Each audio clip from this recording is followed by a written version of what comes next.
Oh, what a day! What a lovely day!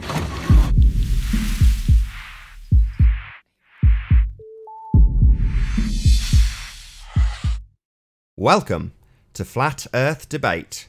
I'm your host, Nathan Oakley, and if you're new to this channel, or you have not done so already, be sure to subscribe and hit the bell notification icon to keep up to date with the Flat Earth Debate. If you would like to support this channel, there is a super chat that runs alongside each of these shows while they're live, and there's also a PayPal link in the info box below the video once it's rendered. But most importantly, if you would like to join the discussion, simply mute the page you are currently watching, then click the link in the info box below this video to join the panel and express your views on the shape of the Earth. If you do join, please don't swear. If you do, you'll be ejected, and if you are, please don't try to rejoin the stream using sock accounts. You'll be warmly welcome back on the next stream. Please also share the show. Sharing the show obviously increases the live audience, but this in turn increases the chances of a more diverse panel. So please share the show. And one last time, if you're new to the channel or you've not done so already, be sure to subscribe and hit the bell notification icon to keep up to date with the Flat Earth Debate. Now we are joined by, let's get it right, Spurs Chemo, Sleeping Warrior, Mark Doxy, Jose, Jimmy, Dan, Chocolate Saiyan, and Arwin. Good to have you all. Good afternoon. Hello, gentlemen. Hello. Puerto Rico. R. So, we managed it last time. Let's see if I can do it this time with a few more people on the panel. Any signs of curvature? Anybody on the panel currently got any evidence for curve? No. I do, but you won't listen, so. I'll listen. How you doing, Nami? Hello. Hey, Nami. Good to have you. Hey, how's it going, guys? Long time no see. Nami. Hi, Nami. What's up, Nami? We may have a turn of events. Who's got some evidence of curvature? I think it was Jimmy. Jimmy, excellent. Yeah, but we've gone down this route before, and you guys don't want to listen to the evidence, and you eventually end up muting people and getting angry about it. So I would suggest Jimmy, let me hear your scientific proof or evidence for curvature, please. Yeah, I want to hear it. My scientific evidence of curvature. Yes, please, if you don't mind. What other shape could have a north and south pole? I don't know. Or could a flat plane have a north and south pole? I don't know. There is a north and south pole, Jimmy. Well, there is. Right. You guys choose to ignore it, but that's your own thing. Okay, so how can I verify what you're talking about?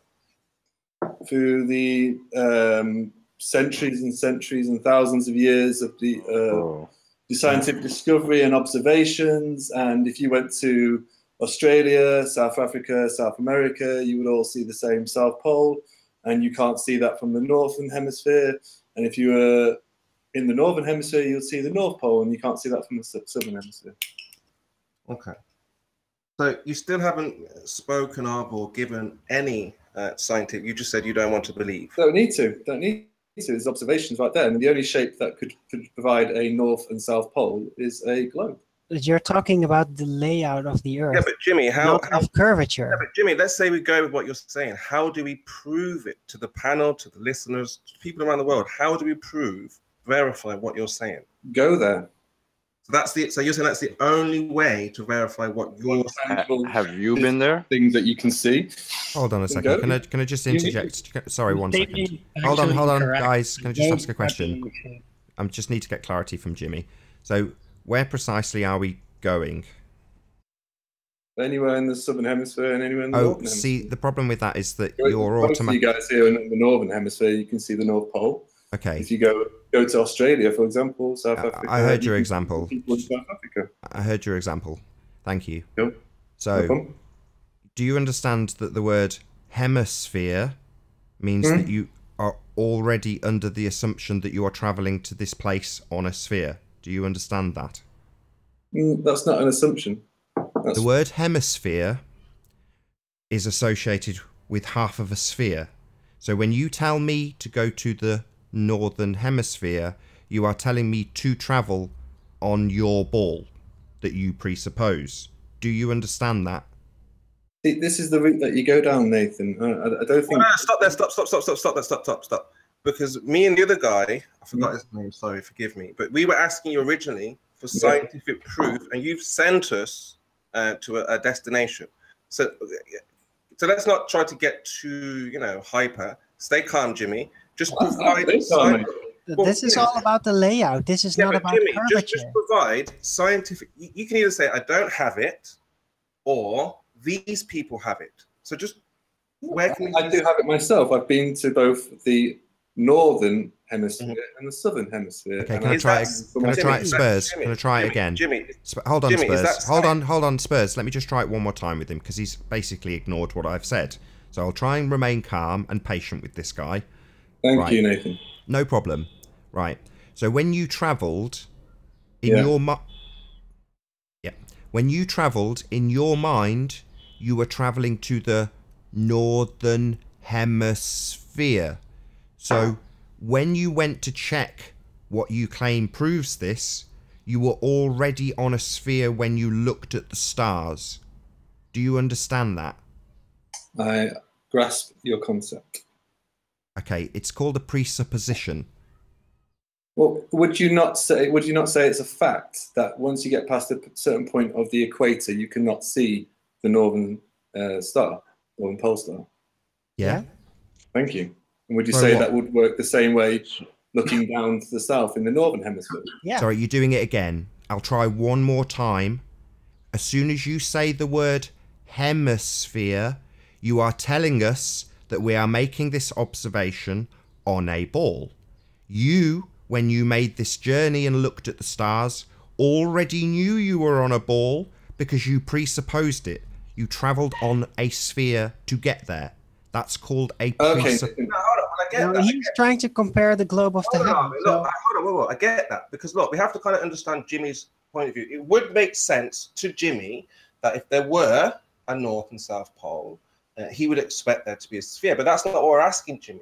We're asking you for scientific proof. This, you can tell us a story about, well, there's this, there's that, and the other. I'm not telling you a story. I'm telling you a fact. Again, it doesn't matter if it's a fact to you. No, it's a fact to everyone. Everyone in the world, it's a fact. Okay. Why? Because it's an attack. Okay, hold on, guys. Let's just try this. Okay, if it's a fact to you, even though you have no scientific evidence for it, then why are you here? Just go in peace and trust in R. Great. Off you go. Right. You're trying to just tell us. Help you guys. What, by just telling us that it is that way? That's not very scientific. You asked me a question, I gave you an answer. You told me a presuppositional argument. That's called a logical fallacy.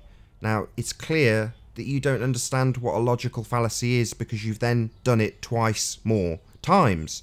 You've done it again, which makes me clear in my understanding that you don't understand what a presupposition is because you keep doing it. Right, that's what we have to teach it, right? Because to me and you, Nathan, in the beginning, it made sense that if there was a north and a south, there would be curvature. But that's just if there were.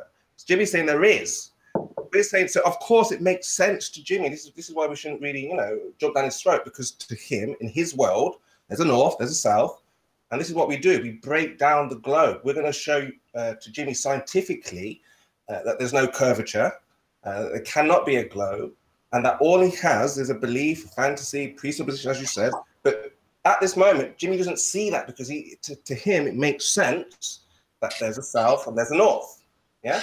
Look, we were asking for proof of curvature, and all he's provided is a deduction based on a presupposition. Right. It has to be curved because of the globe of the stars. And I gave you proof. These things that are... Sorry, Jimmy, Well, hold on, you guys. haven't actually Hold on, gotten to the Arwen, just actual one second. curvature. Sorry. Jimmy, what you've just done is we're dissecting your pathetic excuse for proof, and you've interrupted and told the audience that you've already given us proof. What we are doing is dissecting it in front of a live audience. Your proof is fine. Yeah, But so you're claiming that that's the only. Hold on, Owen, I haven't quite finished. So, Jimmy, while we take to pieces your pathetic excuse for proof of Earth, you can be quiet. There is no need for you to interrupt while we dissect your pathetic little proof. Okay? Don't interrupt.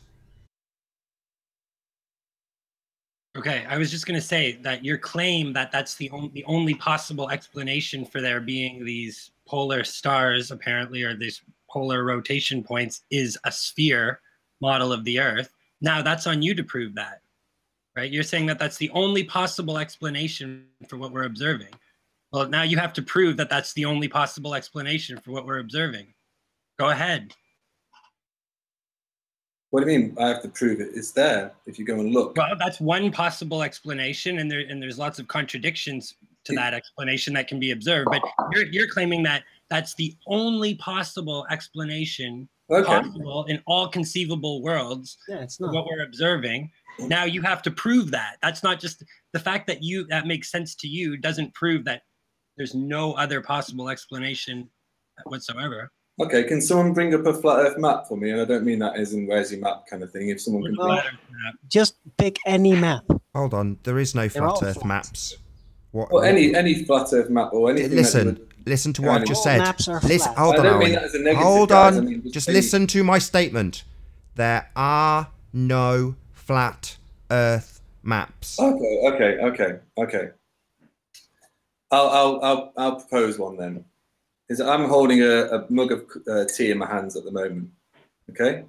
And I can see the circular top of the mug of tea, okay?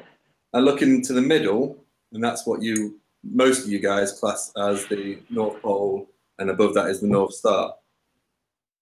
Then if you imagine going towards the outside of the mug rim, you have South Africa, South America, and Australia.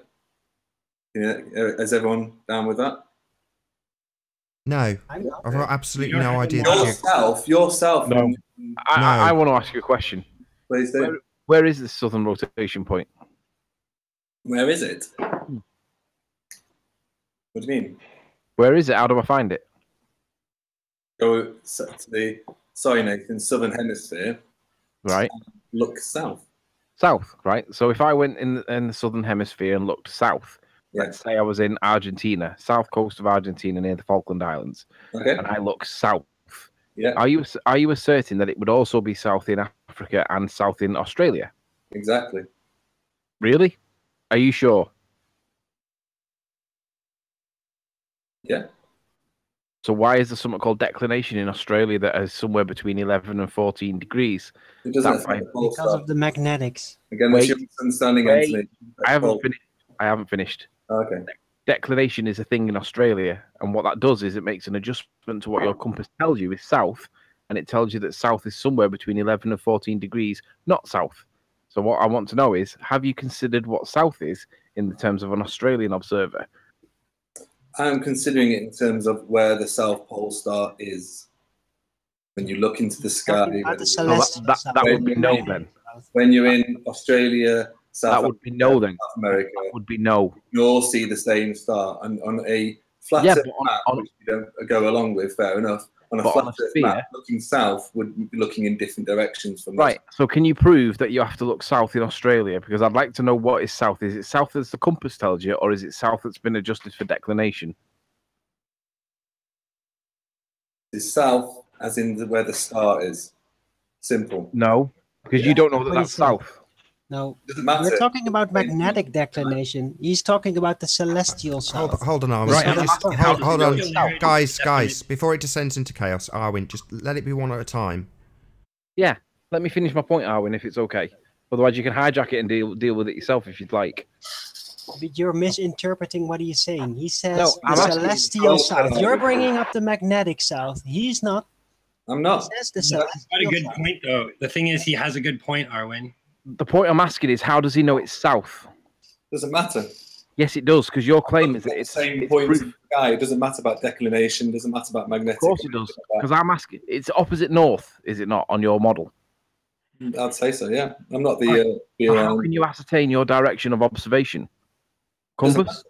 Yeah, it does. It matters a lot. At all, because you're looking at the same point, whether you're in Australia, South Africa, South America. I agree that you're looking at what you would interpret as the opposite point. You're looking at the same star. You're looking at the same star, if you will. I'm asking you how you know it's opposite the other point. That wasn't the original question. All right, let me rephrase it. I'm asking you how you know it's south. Again, I've answered that question. Hold on. Your original assertion was that we go north, assume we're on a ball, and we're travelling onto the northern hemisphere of that ball, and then we look at the stars. Then we go to south of that ball that you presuppose and look at the stars. Now you're saying that it doesn't matter that if we look south, we can just look at the stars. So basically what you're saying is travel on an arbitrary ball to a position in the south and just look at some stars. Don't look at any compasses. Don't do anything. Just look at them and then decide that that's south. One star on can I each side, finish? Can I finish? So you just travel on a ball you've decided you are on and just look at the stars and decide that they are south. That's what you're saying. No. No, not what I'm saying. I'm saying look at one star in the north and one star in the south. Right, and I'm asking you how you know. As the poles. I'm asking you how you know you're looking south. I said it doesn't matter, Anthony. It does, because you can't tell where north is unless you have a compass, right? No.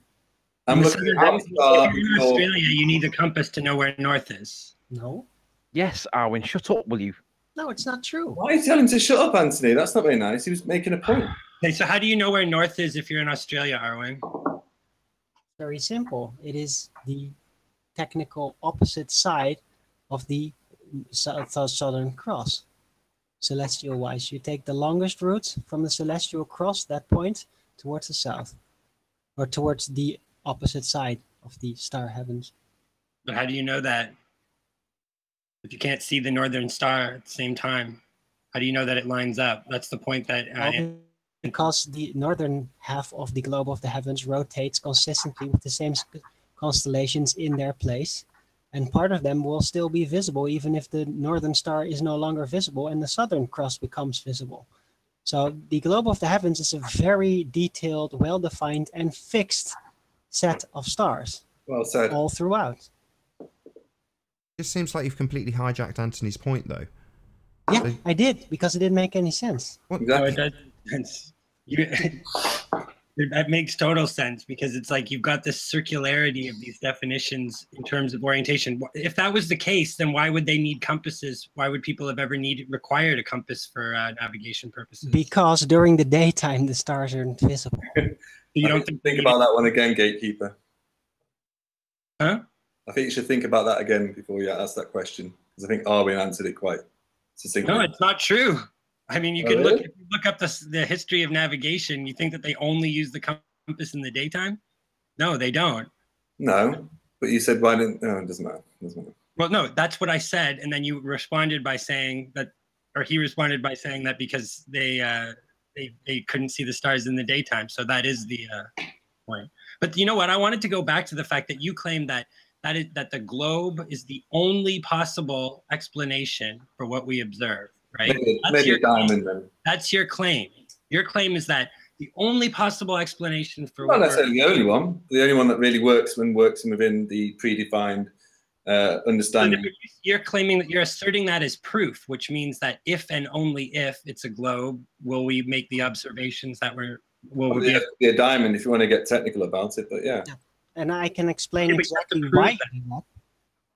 It's But you have because to you are prove- no, presupposing that the globe of the heavens Jeez, man, you're really obnoxious. Anyways, the was talking. Arwen, No, what you're doing is you're hijacking everybody's point. Can you just Yeah, 'cause- right? If you want to start a new point when they're finished, great, and then they'll hopefully let you get to your point, which you'll moan if anybody interrupts you about. But it's Or now we're just going to move on to another subject, and I won't get. they've that brought chance. this subject up. It's his proof, it's his assertion, and they're challenging it, and then you're challenging them.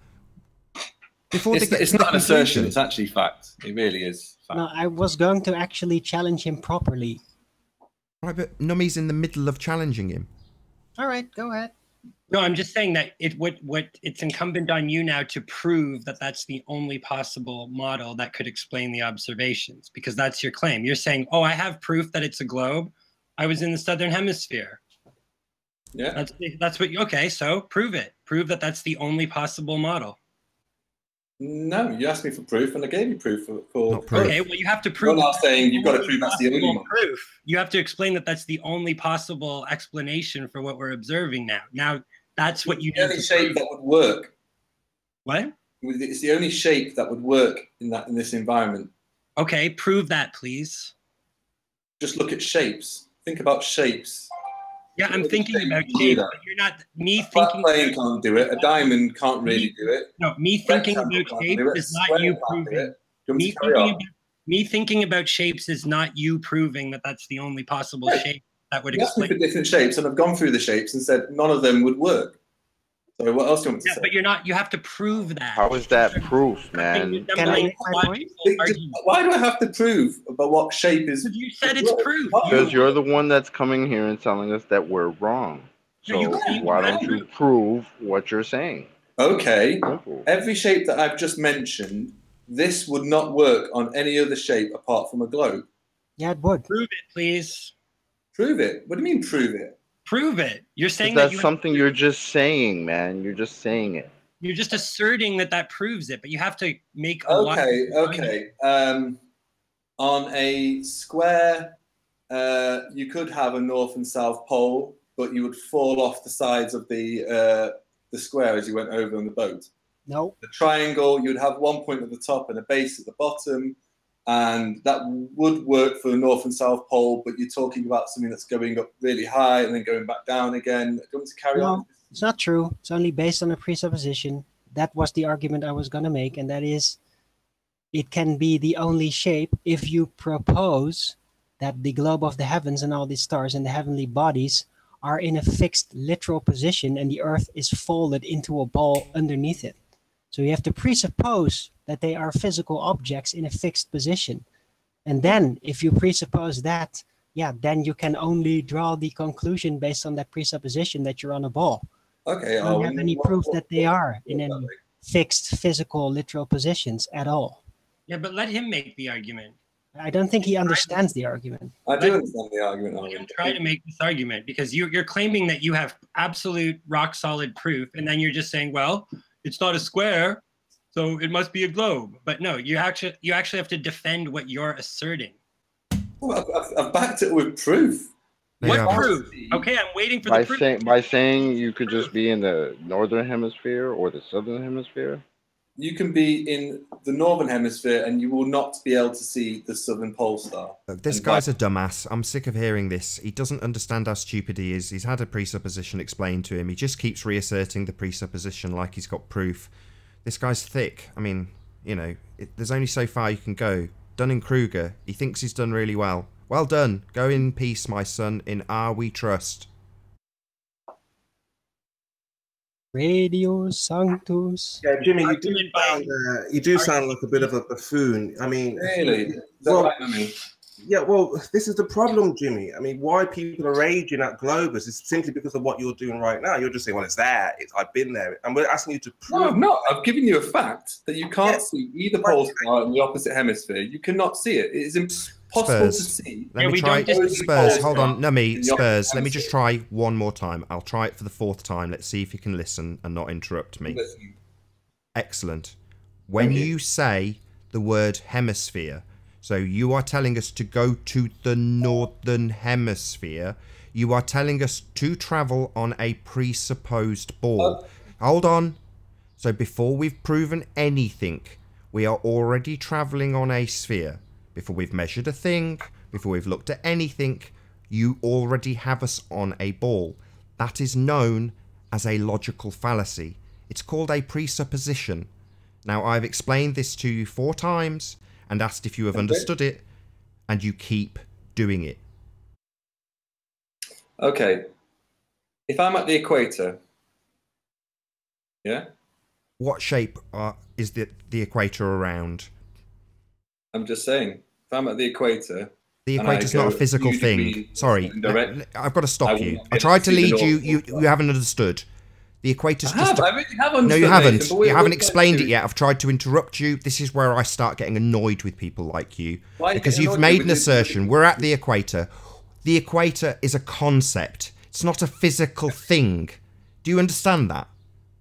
Yeah, but people recognise... Right, so that concept has been derived from something. Do you understand what it's been derived from? Or are you just going to tell me that your ball equator is what it is and we've got to accept it because it's fact and proof? What was the equator derived from? That's my question. Soon you will start getting insults from me. Well, that's not very nice, Nathan. I'm being Yeah, very I'm cordial. asking you a question. Depending on your answer, will depend on my insult to you, or lack thereof if you give a good answer. Why does it have to be like that, Nathan? Do Why can't you we just understand discuss the question? I haven't insulted you yet. Do you understand my question? it? You have called me pathetic, but I'll let that one lie. But What was my question? Did you hear my question? I think it did. Try and repeat it back to me. What did you say about the equator and where it's derived from?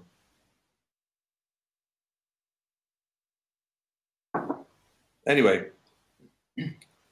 how do you explain? Don't ask me a question. Why? You've just repeated my question back to me, dumbass. Now I want an answer. Your question back to you. Yeah, now I want an answer. 42. That's not an answer. Okay. Do you know what right. the equator was derived from, Dumbo, as you're using it as a so-called proof? What's that? Do you know what the equator was derived from? Third time this question's been I verbalised. assume it's something to do with being a presupposed sphere or something like that. Sorry, I'll ask it again. This will be the 5th time it's been verbalised. Do you know what the equator is derived from? No, I don't. Right. So you're thick. Am I? Yes. Okay. Yeah, it is okay. You're thick. Why are you here making arguments with people who are clearly your intellectual superior? Why are you here, Dumbo? Really are now. Why are you here? Serious. Why are you I'm here? here. Try to listen to the question. I don't want to have to make you repeat it back to me like an 8-year-old. Why are you here? Why am I here? Just a chat. Make new friends. Yeah. Discuss the shape of the Earth. You didn't really think it all through, though, did you, Jimmy? Why is that? Because Well, mate, over Vince- 200 Vince- people are now listening to you make a complete dumbass out of yourself and demonstrate your own stupidity. And when I assert that you're a Dumbo, you agree and say okay. Whatever. I don't care if you want to. Well, then you're a thicko. If you are here because you're a masochist, then don't come here. I'm not interested in torturing idiot masochists, okay? No, let's. Jimmy. Don't stutter. Just either sod off or stop talking. Try to listen and be educated by people smarter than you. That's your opinion. Not my opinion. You have just demonstrated your stupidity to over 200 people. Okay. Yes, okay. You have demonstrated your stupidity here. You are, in fact, stupid. Really? Yes, really. You are a thicko. You have demonstrated your stupidity live in front of 200 people. I hope you are proud. I am very proud. Can I ask a question? It's a number. No, you can keep your mouth shut. You're a Dumbo and offer nothing. Don't ask me anything. You don't understand what you are talking about. You don't understand why your assertions are what they are. You have no idea what they are based on. All you have is presupposition because you are a retard with a religious belief of R. So in R we trust, go in peace.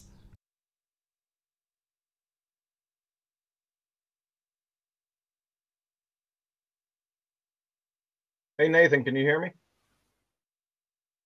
Hey, Nathan, can you hear me? I can. Bit of an echo, but can I hear you? Hold on 1 second. Yeah. I'm just a little bit disappointed that Jimmy didn't just ask, so what are or what is the equator based upon? What is it derived from?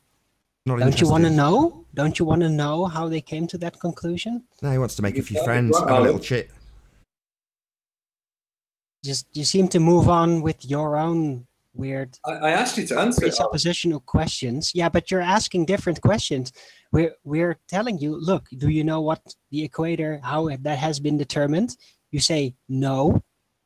Yes. And you don't seem to have any curiosity as to, well, what is it derived from? Because I don't think it's of any importance, really. Or do you? But you don't know. You don't know. But you're what- having the how can you know it's conversation, not of Jimmy. importance? How can you know it's Jimmy. not of importance if you don't know it? Then answer the question, Exactly. Arwin. Jimmy. How many times do you want to say answer the question? Well, how can you I can answer the that you question. have proof when you don't even know the fundamental assumptions of what you consider to be your proof? Say that again, please. I said, how can you come in here and assert that you have this proof when you don't even understand the fundamental principles underlying your so-called proof? It's not actually a principle, but go on. Okay, the fundamental axiomatic assumptions behind the logic of your proof, you don't understand them, right? You can't argue, you can't defend them in an argument. So that you don't really have proof. You just you're just making an assertion. That's what I was saying at the beginning, is that you've made this assertion that that's the only possible explanation for the observations. That's what you have to defend in this argument, that it's the only possible one. Not that it works in your mind or that it works on some level, that it's the only possible one. That's it's the only possible one. No, Hey, Nummy's argument is correct. How do you North and how do you South know Pole that? stars do not work on a flat plane. Yeah, they can. You can argue all you want. Yeah, they How can. do you, Okay. I have a theoretical model that has it. Prove that, please. Which one? An argument that proves that claim, that that's the only possible explanation. Make the argument. You're just asserting it. You're not making it a flat plane. You're not arguing. If you have the answer, I'll answer it if you want me to. Sure. Okay. On a flat plane, if you were in South Africa, South America, South Africa. Solomon. Say again. Come on, give him a break. Let him talk.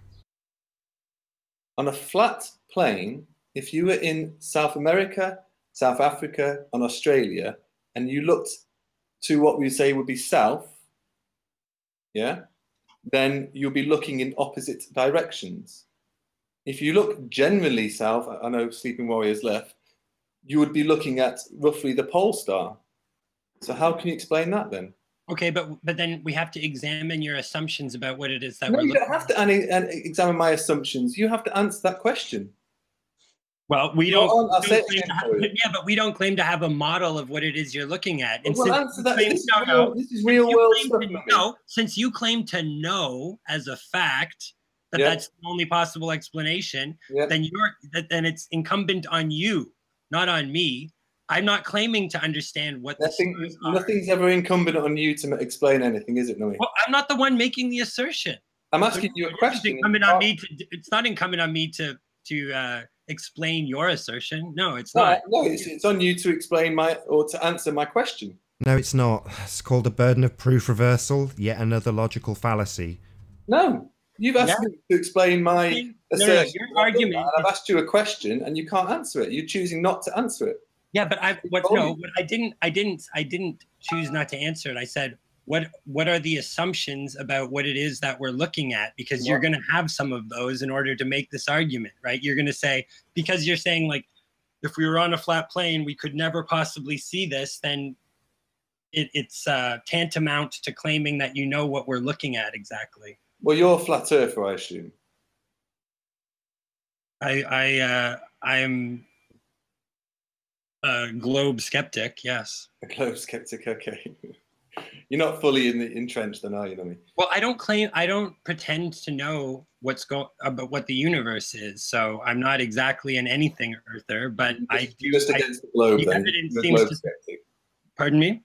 You're not anything, but you are against the globe, and it's the globe skeptic. So it seems, Jimmy, when you hear the words flat Earth, it seems that you think people have come from another planet called flat Earth and understand the dynamics, the mechanics of this planet called flat Earth. Hey, Spurs. Let's get to his point. Can you guys hear me now? Hey, John. Yes, John. Yeah, yes. hi, John. Hi, John. Hey, let me ask you. I just want to make sure I got his claim right. One of his claims, anyway.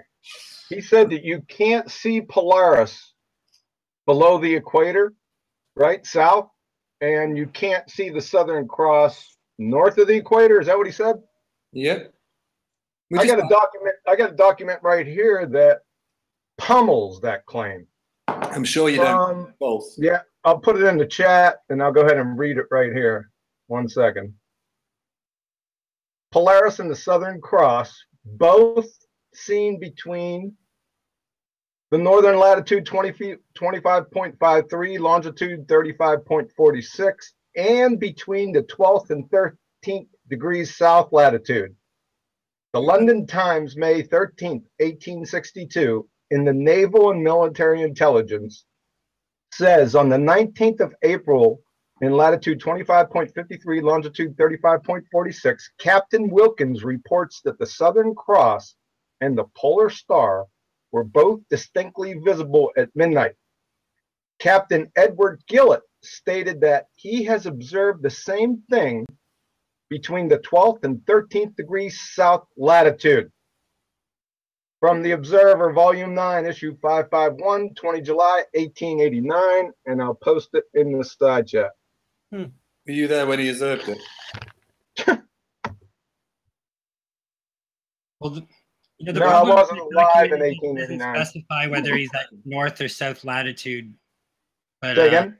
I said one of the problems with that document is that it doesn't specify if he was at north or south latitude. Yeah, it does. It's a juxtaposition. Captain Edward Gillett said that he has observed the same thing between the 12th and 13th degree south latitude. That means the other captain's observation was north latitude. But it's weird that it doesn't say that. I always found that. I'm like, why does... I just told you. I appreciate your honesty there. Yeah, okay. I don't know, but those are two separate things. So why I don't see why that those things become like what those things have to do with each other. They're two separate documents, aren't they? No, they're the same document. Okay, so one of them is the London Times, May 13th. You're not quoting Eric Debay, are you, by the way? The other ones, No. they're not the same document. It's one of them. They are the same document. No, one of them is from 1889. One of them is from 1862. Oh my goodness gracious! I got the document right in front of me, nummy num. Listen, guys, we don't have to shout here. Come on. No, I mean, geez, oh man. No, but There's no need for shouting. Just have a civil conversation. Isn't one of them quoting the London Times from May 13th, 1862, and one of them quoting the Observer? They're both reported in the same document. Yeah, I know, but they're two separate documents, so they've just they've been collated into one document. It's quite simple. Okay, then let's just use the last one. Captain Edward Gillett stated that he has observed the same thing between the 12th and 13th degrees of south latitude. We'll just use. I'll just stick with that one.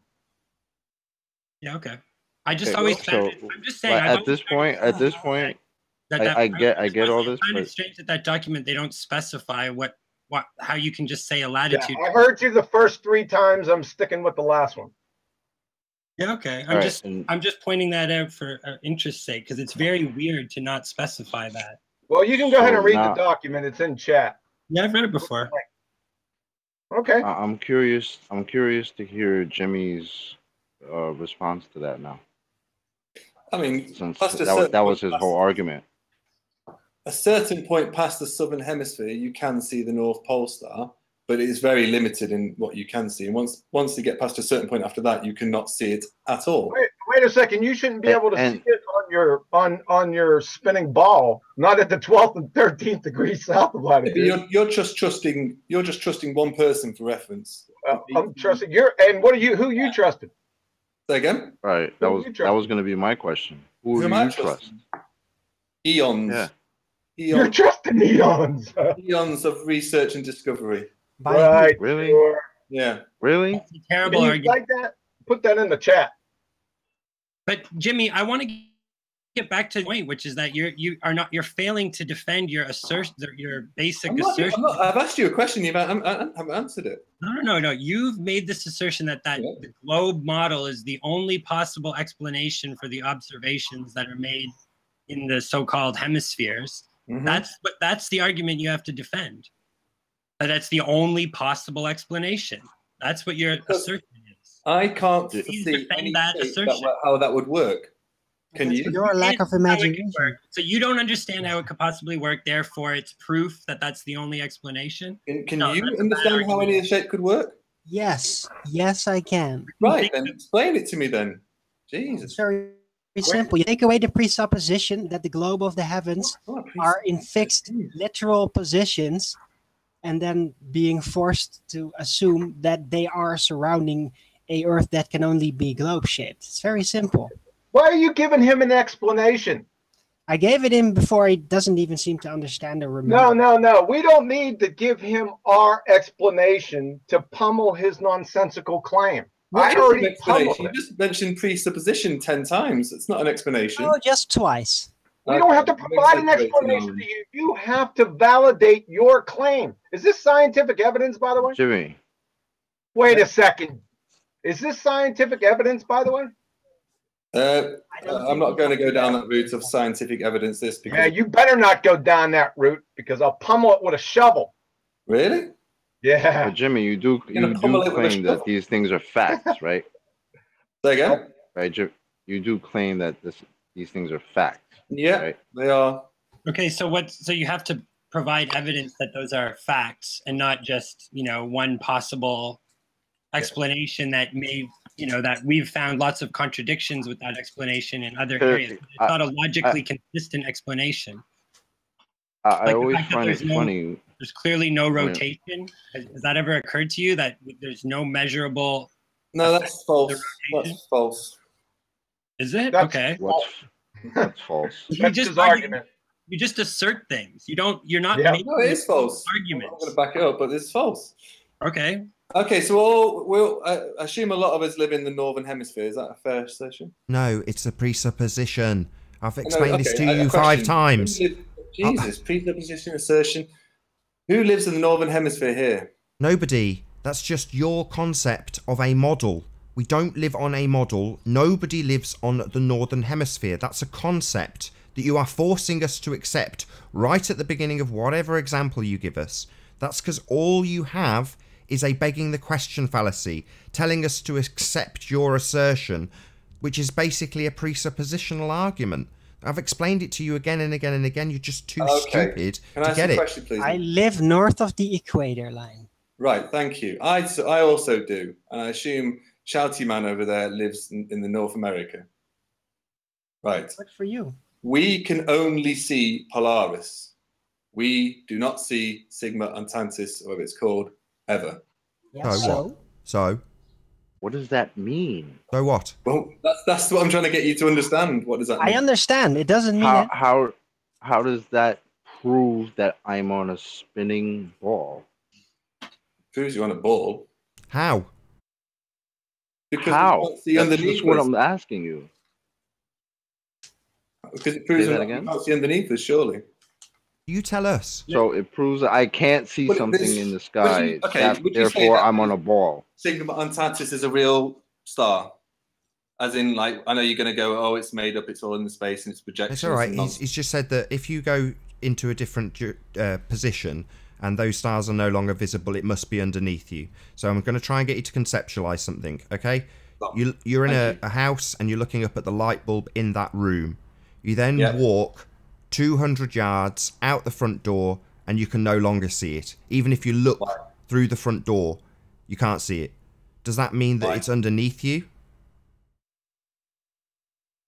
I don't know why you wouldn't be able to see it. Sorry. Okay, I'll try again. Just listen. Maybe if you went down a hill or something.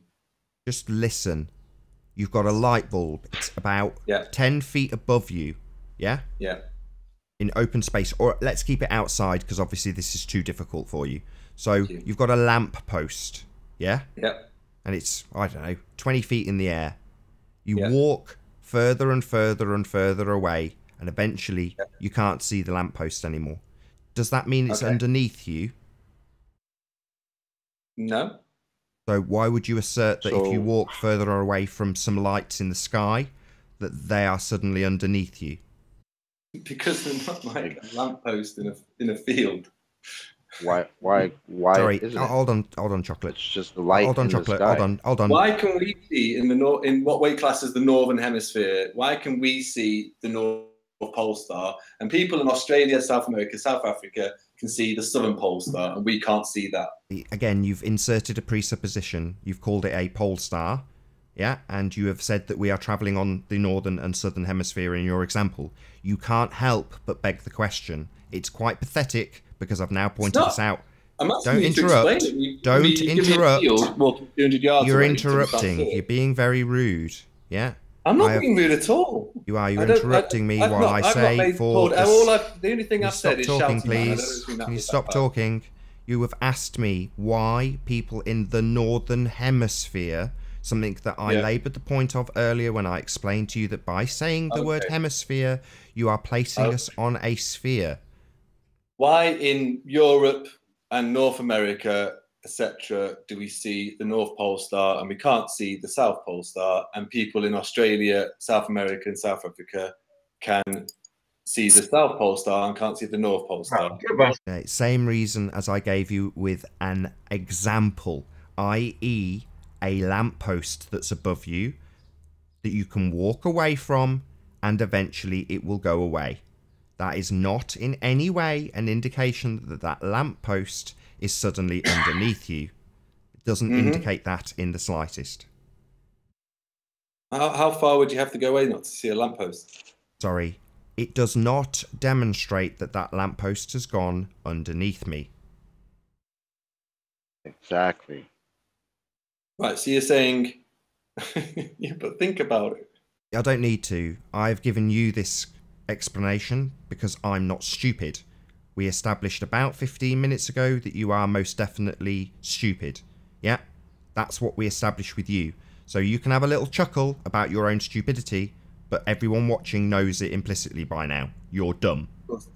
You haven't made any arguments. Right. Really? Yeah. Right. Yeah. Okay, you can keep saying yeah and right. That's great, but I have. Okay. Well, you have seen it. You have to validate. We don't have to explain your claims. You do. You have to scientifically validate your claims. Are we ready? You're either Hey Nathan, and you believe on a flat plane that you live. Fair enough. I'm saying that doesn't work with what we see around us in the natural world. Yeah, it does. It doesn't. Yeah, it does. Yeah, it does. Perfect. It's like a lamppost in a field, and the further you walk away, you get away from it. Fair enough. But that doesn't work in terms of what we're talking about. Oh, in terms of your... It's the exact same thing. Jimmy? And then you Jimmy. In your presupposition that the stars are all in fixed positions, turning around us, or we are turning underneath it, right? Well, let's let him. Let him. Go ahead. It became interesting now because now Jimmy, for the first time, I think, has heard the opposition. He's now heard that the stars are too far away. So. Jimmy, how would either of us prove? You say it's because of curvature. We say it's because it's too far away. Can we now finally get to a bit of science, yeah, and find out who is telling the truth, Jimmy? I don't want to go down the science route because all that ends up is you go down the scientific method, and Nathan doesn't quite understand what he's talking about. Jimmy. Oh yeah, right. We got it right here for everyone to see. Hold on just a second. Look, so Jimmy, do you agree now? Look, because you came in and said, well, it's not the other side of the earth. And we said, well, no, it's because it's too far away. So now how do we go about finding out who's telling the truth? Jimmy. How do we go about it? Yeah, you said it's underneath us and we say it's too far away. So obviously you haven't heard that before about it being too far away. And I kind of heard you think about that. Well, I just don't believe that. That's what you kind of like. So how do we go about finding out who is telling the truth? What way? What method? What do we do to find out if you're telling the truth or if we're telling the truth? Instead of name calling, getting excited, how do we find out? Well, you'd have to go down the latitude and measure the angle to the pole star. I don't have that capabilities on me at the moment. How do you prove that it's just getting further away from you? Measure the angle. Is angle a natural phenomenon? This is what you want to do, guys. You want to go down the scientific method. It's got to be. Yeah, we do. What the scientific How method dare is. we? Oh my God! How dare we get science involved? So what kind of proof are you claiming? Right. Scientific proof, or is it logical proof? What kind of proof is it, or is it just your common sense? Bit of both. No, look, we're not going to get anywhere unless we make sense of what Jimmy, how he makes sense. Like to him, it's obvious if there's a north and south, it has to be a board. But obviously, he thinks you don't need science. So I'm trying to find out Jimmy's method so we can show him, obviously, again, that is incorrect. Because he's thinking, I think, for the first time, possibly it could be far away, but he'd want that demonstrate. You'd want proof, right? You'd want the scientific method to show that it's distance and not curvature. Would that be fair, Jimmy? Is it Nummy, gatekeeper? Is it Nummy? That's Spurs teammate, mate. Yeah. Sorry, do apologise, Spurs. I don't want to go down this scientific method because I've seen a lot of these shows. And this is kind of why I'm on, really. I'm asking you. How do you... Sorry, Spurs, I was talking then for a second. So what kind of proof are you offering then, Jimmy? Well, just real world. Don't want to make a scientific truth and proof and fact. But you guys seem to want to stick. Okay, but what kind of proof is it? Okay, Well, because there's different contexts that the word proof is used in. So you're saying, okay, it's not a scientific proof because you don't want to go down that route, right? So what kind of proof is it? Would it be a religious proof? Proof. Could it just be that you're making an assertion that you haven't argued anything in this entire logical reasoning? Okay, so it's a logical proof. Post-syllogism. Jimmy, can I ask? He said, now, hold on, Chocolate. Hold on. Let's He shout said, my answer. he said it was, sorry, my computer's acting up. I didn't mean to shout. Okay. I'll go for it. He said a logical proof, so he needs to post the syllogism. So post the syllogism if it's a logical proof. Can you explain what a syllogism is, please? Oh my God. You don't know what a logical proof is then. Again, I think we have to be patient because look, again, a lot of these guys are coming off the back of indoctrination, so they're not going to know these terms, these words. You know, we kind of have to kind of walk with them. And Jimmy, okay. Sorry to interrupt, guys. Sorry, bear with me, guys. Hold on one second. What I am interested in is, Jimmy, you said I've watched a lot of these shows and I don't want to offer scientific proof for, and then you got interrupted. So I would like to hear your reasoning behind that. Please say that again, Nathan. So one of your reasons was you said something along the lines of, to paraphrase what you said, I don't want to go down the scientific route. I've seen a lot of these shows, and then you got cut off. I would like to hear your explanation for what it is in the previous shows that makes you think I want to steer clear of something that the ball asserts is their evidence. They claim science backs the ball. So why would you want to steer clear of that based on what you've seen? Go down the scientific route because I'm not a scientist. I'm not a scientist for starters. I don't have oodles of information and knowledge about this sort of thing, but I'm using a logical reasoning standpoint as my proof. Now, the reason why I don't go down the scientific route is what happens on your show in particular, Nathan, is you don't quite know what the scientific method is, and I'm not the biggest. Okay, but if we look at he doesn't know. He doesn't understand. Hold on, guys. Hold on. Just let him get to the end of his statement. What happens is you go down the same route, and it ends up getting angry and you're not following the scientific method. There's no, what's this? And you're not listening to actually what the people say. And you end up muting people when they're trying to talk. Now, some people are rude, fair enough. But it ends up in a farce. And I'm trying to avoid that. I'm trying to just have a normal chat with you. I don't want to get into an argument with you. That's my point. Well, we're arguing. I mean, that's what the point of it. It's a debate show. Hold on 1 second. Just 1 second. Just 1 second. Hold on. Hi, Channel Q. How you doing? Morning, guys. Can I just ask one question real quick? Can it wait? We're in the middle of something. I expected it too. I knew you were in the middle of something. Okay, Jimmy, I just wanted to say that your logical argument is taking the form of a if and only if the Earth is a globe, will we be able to make these observations of the celestial. I did ask you, I don't know who asked me that question. Was it Spurs? Sorry. I did ask you to explain. I'm telling you that this is the form of logical argument you're making. Yes, so let's extrapolate that. Only if, right? So really what is important here is that you prove the only if. Right. So if okay, on the flip side of that then, if I ask you, how would that work on a flat plane? Yeah, but no, you're the one making the assertion. No, right? I made the assertion and I you know, in my own opinion, believe I'm right and correct. Observations of the real world. I'm asking you, how would that work on a that's not an answer. That's not an Jimmy. No, you're defending Jimmy, you're not assertion. No, I'm not defending my. You're the one making the claim. Right. In that. So you've said if and only if. So now you have to explain why only if. We did this about 20 minutes ago, to be honest. No, we didn't. We did. No, we didn't. We talked about shapes and stuff. No, you talked about shapes and stuff, but that's not the point anyways. It kind of is. The whole point of the flat Earth debate is about shapes, surely.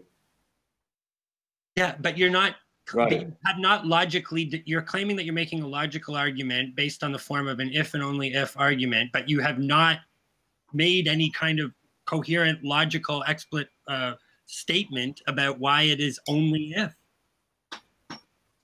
I have twice. And turning it around on me has nothing to do with that. I asked you this question several times and no one's answered. I know, but you're trying to defend your assertion by asking me a question. It doesn't work like that. No, I would like to think I've defended my assertion several times, and then I'm asking you a question to flip side it so that you can answer the question from your perspective.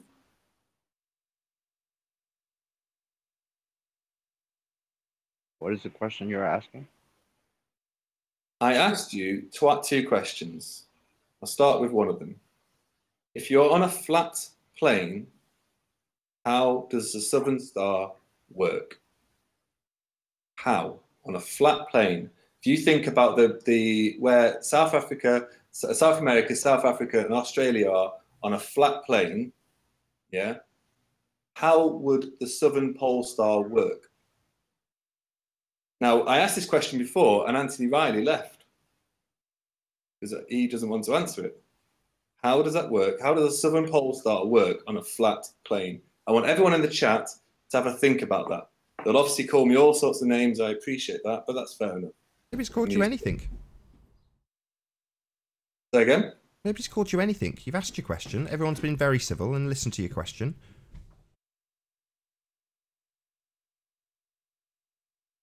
Want the other question, or do you want to mull over that one? Can I ask my question? Well, he's just got to the... I don't want you to hijack the climax of his question, so you can, but he's got a nice long pause out of his question, and I'd like that to remain. Okay, so you don't want to answer the question then. What's your question, Channel Q? I'm just failing to realize the equivalent between a 20-foot lamppost and a star that people can see from the UK to North America. Oh, is that directed at me? That's directed at anybody who's going to say that a lamppost at 20 feet is equivalent to a star that people can observe from the distance of North America to the UK. Exactly. He wasn't saying it was an analogy. What is the distance of that star? Yeah, it's called an analogy. It doesn't really matter the distance of Polaris from the Earth. It doesn't matter the distance of Polaris from the Earth. The point is that you can start right underneath, directly underneath Polaris at the North Pole and start moving towards the equator. And as you move towards the equator, Polaris will get so low in the sky that it actually ends up beneath your feet. I'm sorry, I'm sorry. How do you know it's hold on a second. One at a time. I'm sorry. Because Polaris the angle that you can observe it at is below 26 degrees. And if you continue to go towards the equator, it will get lower and disappear. Perfect. That's how I know it went beneath my feet, because I watched it sink beneath my feet. Well, first of all, Polaris. And I'd like some honesty from everybody telling above me your head at that the North a Pole. 20-foot lamppost is equivalent to a star. Hold on, guys. Channel Q. You've asked a question, then paused. Somebody started answering you, and then you've said the same thing again. Is there any chance you can let someone respond to you? I will apologize. Excuse me. Can I answer? Hold on a second. I said, well, she claimed that Polaris was 90 degrees above her on the North Pole. That's incorrect. Can you define true magnetic and grid north for us, please? It has nothing to do with what I said, and you know it. Sorry, you've defined it specifically as 90 degrees above our heads. Now he's asking you for your references and has given you all of them and asked you to define them. What's wrong with that? He hasn't. No, he hasn't Sorry, given me anything. All he's done is all he's done is saying that I'm wrong about the star being 90 degrees above my head. And then asked me to explain something about magnetism. I will get him to repeat the question to you. Can you repeat the question, please, John? First. How about that? How about somebody explain to me how a that means you shut up and he repeats the question. Q. I'll say it one more time. Tell me the equivalence between the two. You're talking over me. I will ask him to repeat the question. Hold on, Chocolate, hold on. John will repeat his question if he's willing. Please don't interrupt him. What about my question? Can my question please be answered? Yeah, and we are defining terms. Yeah, I know. You're redefining. Do you understand what defining terms means, Q? That was about 3 seconds before you opened your mouth again. That has nothing to do with the fact that I'm asking you what is the equivalence between a 20-foot lamppost and a star that can be seen from North America to the UK, which is the distance of like what, 4,000 miles, 3,000 miles? We gave the answer. Hold on, guys. Did you hear the answer that was given? No, I have not heard. That's because you don't shut up. It's called an analogy. Do you understand what an analogy is? Not an equivalent analogy. It is a shit analogy, dude. Because a 20-foot lamppost cannot be seen from North America to the UK, but the North Star most certainly can be seen from that great of a distance. But I understand the analogy. Yeah, well, unfortunately, there isn't a light in the sky that's a lamp. It's not supposed to be exactly the same. It's an analogy. Something on a smaller scale so that you can wrap your head around it. That's what an analogy is. I mean, I don't really understand why you're saying your analogy isn't identical to the thing you're comparing it to. That's ludicrous. Yeah, it wouldn't be a very good analogy if it was absolutely identical in every respect to the thing that I'm trying to compare it to make it more simple. You know, it really doesn't make a whole lot of sense to me that you would say that that's a false equivalent. It's exactly the same. You are presenting a false equivalent. You It's an are. analogy. By saying a 20-foot lamppost is equivalent to the North Star. I'm not saying it's equivalent. It's an analogy. Yes, you are. You're saying that somebody should be able to see a 20-foot lamppost as well as they can see the North Did not use the Star. word equivalent. Nobody used that word. He's not saying that. Channel Q, let's answer your question. Wow. Let them Wow, answer you your question. guys. Wow. Come on. Channel Q. Obviously, a 20-foot lamppost is nowhere near Channel Q. Channel Q. the visibility of the North Star. Nowhere near. Hey, vegan. How you doing, part-time vegan? Can y'all hear me? Hello? Yeah, we You've hear asked the you. perfect question. Hello? Can y'all hear me? Never have any Just let them idea. answer it. Yeah, we can hear you. Can't you guys hear me? Yes, Pop. Yes. Yeah. Yes, we can hear you. Hold on. Hold on. We got 30 people talking. Hello? Let them answer the question, Channel Q. We can hear you part-time. We hear you. Anyone answering that question from Channel Q? I think vegan can't hear us. What question? The fact Someone that can hold on, bear with me, because otherwise we'll have vegan interrupting. The Hold fact on, that your chocolate. analogy Bear with me, Q. is Just not bear with me. equivalent Just try and have some to patience. the discussion of trying to determine whether or not the North Star gets beneath your feet by comparing it to a 20-foot lamppost. Do you have proof that it is there beneath your feet? You can Because see it it. appears, it disappears.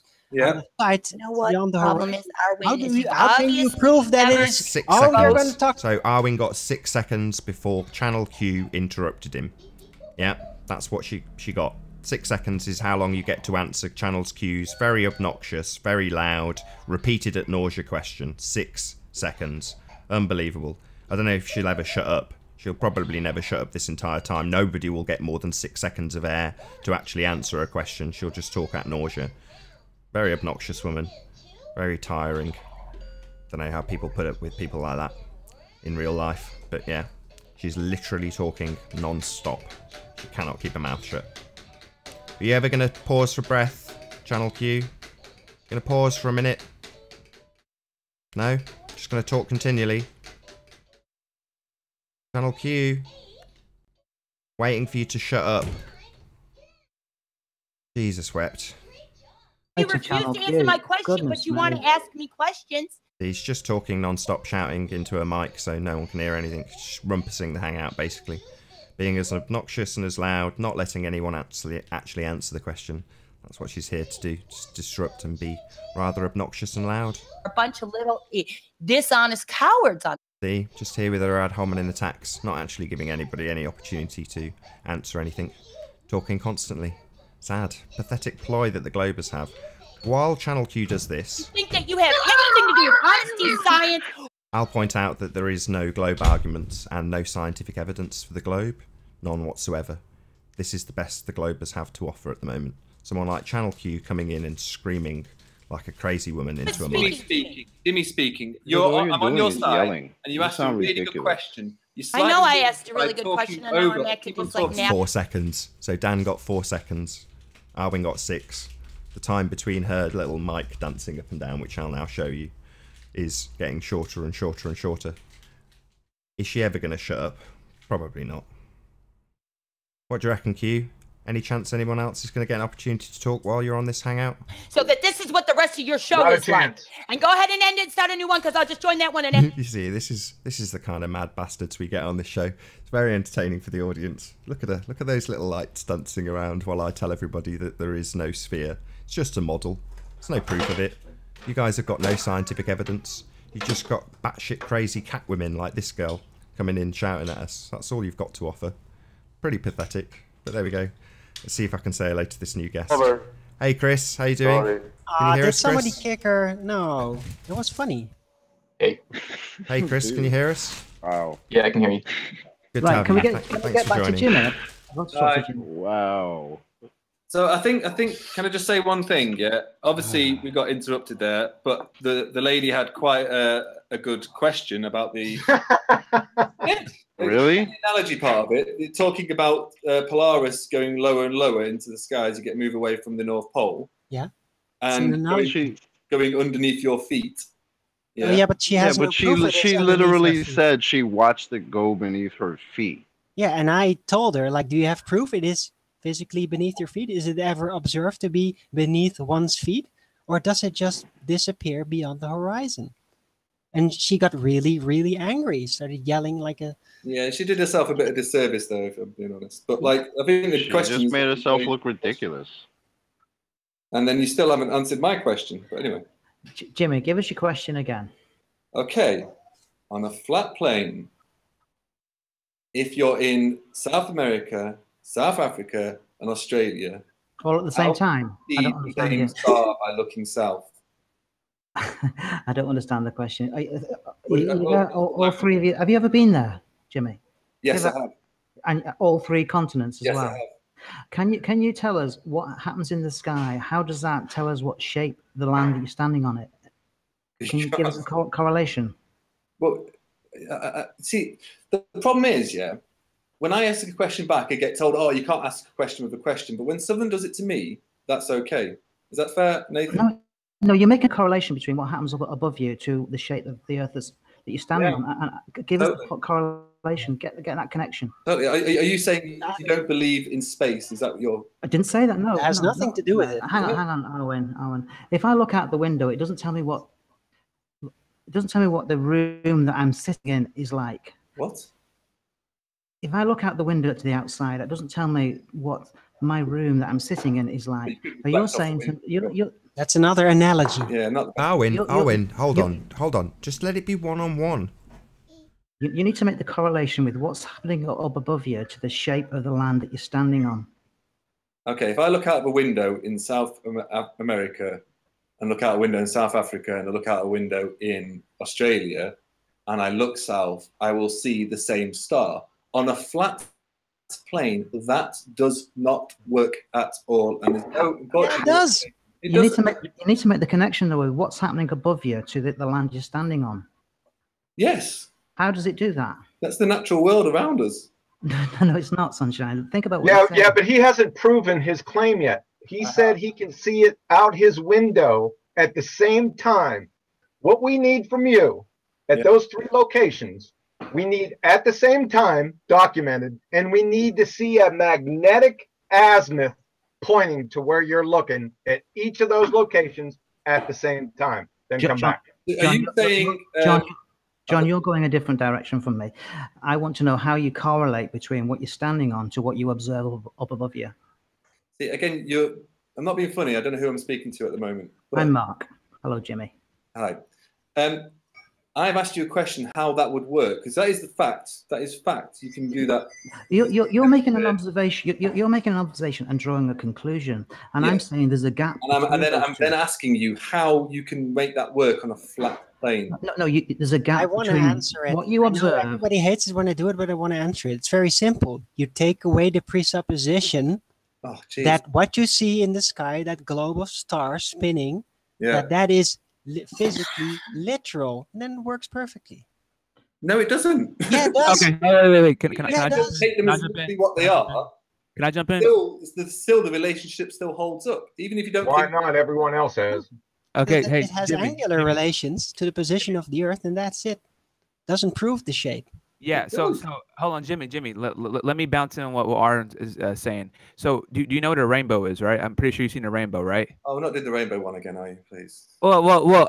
You need to understand this because let's say I'm an observer and I'm standing in let's say North America, right? Okay. And I'm looking at a rainbow, right? Yeah. And then I triangulate the rainbow's distance from me, right? And then there's an observer that's a mile ahead of me. He triangulates the rainbow as well. Do you understand that we would get the same number if we both try to triangulate that rainbow?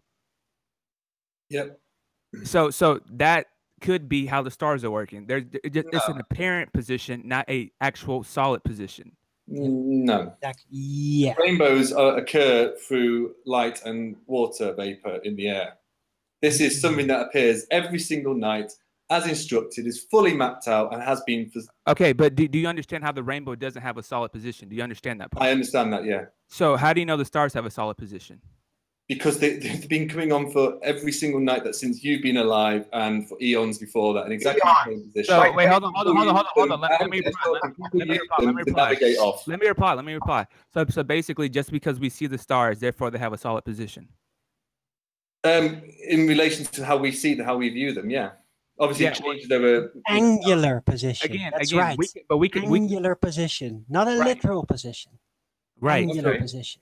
Can I just point out you still haven't answered my question? No, but I asked you, how do you know the stars have a solid position? You just said they do, but you haven't proved that they do. I have proved that they do. How? You made an observation and drawn a conclusion. For years.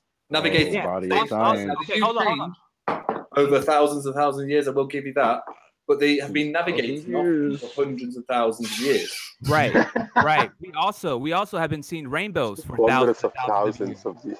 So, how long we've been on a boat, or anywhere really, walking. Right. Probably hundreds of thousands of years, yeah. So just because we've seen stars for thousands of years, we also seen rainbows for thousands of years. So how does your argument prove that stars have a solid position? Okay, let's take the thing that say the stars are a solid position. Let's just say that, yeah? Why would I take that step? I don't know if they do or not. Well, let's just say they do. No, okay. It's a presupposition. I mean, I've just had this with Jimmy, and now we got it over and over again from Jimmy. He just wants to force a presupposition on every member of the panel.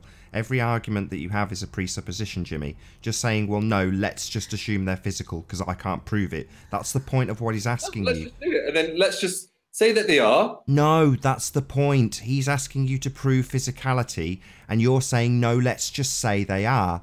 That is the undoing of your argument. That's where he's led you to, and now you're just demanding that he accepts that they're physical. Who wants to play the game? It's not a game, right? We are being deceived on a mass level by people like you. You are part of the deception, literally. You are an unwitting participant in this deception because you unwittingly force dogma upon people like us. And when we take you through the logical steps and the fallacious arguments that you present, you get to the stage where you have no evidence and then tell us that let's just accept that they're physical. Well, let's just for this moment accept the physical. No, don't you get it? Yeah, this is. I mean, I've done this so many times that I'm sick of shouting at ballers like you. Don't beg the question here. There's no need. Shame my kid's on me because I would be shouting at you. She's dozing off nicely, but you're all muppets. I can't shout it for dramatic effect. This guy's a retard. He's just stupid and doesn't understand, even though we've now told him 7 times what a begging the question fallacy is. He'll never get it. He'll just get angry and start telling us that we must beg the question over and over again, a bit like Channel Q did. They just go nuts when we get to this stage. Just listen to him. We don't go down this angry route. See, he's saying so that Jimmy, I'm angry. The point it's is, not really me angry, it's just him talking non-stop into the mic because he's reached the point where his argument fails and he has to demand that we accept his argument. So then they rumpus the hangout. Jimmy. Okay. Let's not suppose they're a fixed position. Okay.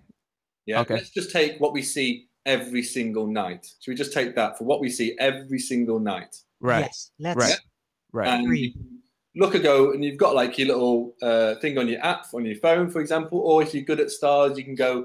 That's really the cool. Orion's belt, for example. I'm not very It's good. very useful. It tells me exactly what the angular positions are in relation to the observer on the position of the Earth. It's very handy. It is. Yeah. So let's just say you don't know what they are, but there's some lights in the sky that appear. No, hold on, Jimmy. Stop. Sorry. So again, you want, and again, this is probably one of the biggest problems. You want us to replace science, natural science, with your fantasy, with your story. Why is it fantasy to say? No, Jimmy, please hold on. No, but Jimmy, again, look. You spoke about sense, logic, reason. So. Yeah.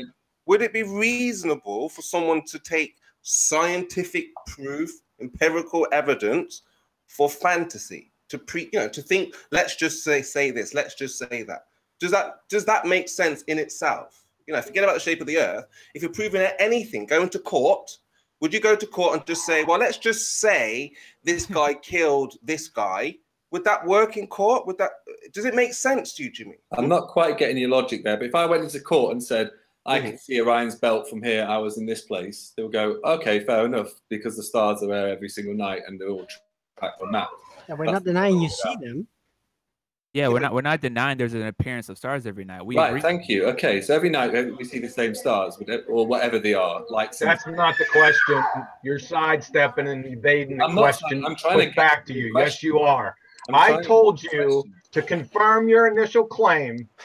Your initial claim was you were on 3 different continents and you looked out your car window, right? And you all see the same stars. Well, what you have to do is you have to get on those 3 continents and at the same time, with a compass, look at those stars and then come back and provide your evidence. You don't need a compass. You don't need a compass. No. Why not? Because you're looking at a dot in the sky. You're trying to bring in We need the directions. You don't. You just look. Yeah, you do. You just look for one star and find that pattern of stars. Let's just explain again to the audience that his first assertion was you go to the north and you look north and there's the North Star. Then you go to the south, you look south and there's the South Star. Now he's saying, as I pointed out earlier, you just go to them and look and they are south because I say so. Find the stars that you're looking for in the sky and you'll see them across the different continents. Yeah, we don't disagree with that. Nobody has ever disagreed with that. It's the next step that you guys take. Yeah? Where you force us to accept a presupposition. Hello? Dumbass. No, it's not a presupposition. I'm asking you, Nathan, how that would work on a flat plane. Well, it just does. We are on a flat plane. It just does. Just does work. Just walk across the flat plane and there's those stars doing their thing. Yeah? I don't pretend for 1 second that I know what the stars are. Yeah? I've got no idea. Literally no idea. But to make an assertion that I know A, what they are, and B, that they prove the shape of the ground beneath me is, in my opinion, ridiculous. No, that's a cause and effect. So he's saying that the cause of that is because we're on a spinning ball. Okay, that's a cause and effect question. That's a scientific proof. So let's go. Natural phenomena observed, please. Don't want to go down that route, guys, because it's a cause and effect question. Why not? Because it ends up in acrimonious shouting and muting and calling names. Well, because but Jimmy, you understand. Jimmy, hold on, everyone, hold on. So just 2 people at a time. So just John and Jimmy, please. Hi, John. Yeah, it's a cause and effect question. You're saying because of your observations, therefore we live on a spinning ball. That's a cause and effect question. So, what's the natural phenomena observed, please? I don't want to go down that route. Yep, because that's scientific evidence. We don't want to hear your just so stories. We want you to validate your claim. I want you to answer the question, but none of you seem to answer it. Or answer what question?